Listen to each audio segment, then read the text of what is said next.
أهلا، السلام عليكم، شحالكم؟ وايد متحمسة إني أشارككم بشي كنت أشتغل عليه من فترة طويلة، وأخيرا اتخذت الخطوة إني أسويها. مسار حب. ليش قررت إني أسوي هالمنصة؟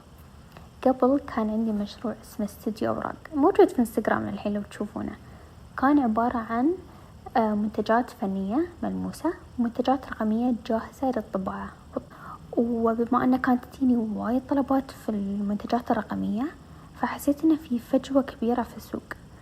الحين لو تدخلون انستغرام تحصلون 20,000 مصمم ومصممة شي ضايعين، يعني ما في مكان نجمعهم. هني جت فكرة مسار حب، هي منصة تجمع المبدعين وتسهل على الناس إن يشترون المنتجات الرقمية بكل سهولة.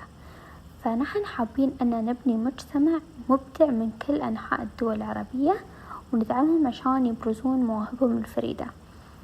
وطبعا أنا أؤمن أن الإبداع ما له حدود بما أني كنت في هذا المجال، وإن شاء الله في مسار هب بنوفر مكان للمبدعين عشان يحققون طموحاتهم بدون قيود. وايد متحمسة أن تكونون معي في هالرحلة، واكتبوا لي في التعليقات شو أكثر شيء متحمسين تشوفونه في المنصة. حطيت لكم استبيان في البايو لو تقدرون تسوونه، ما بياخذ أكثر عن دقيقة أو دقيقتين، وايد بيساعدني. شكرا و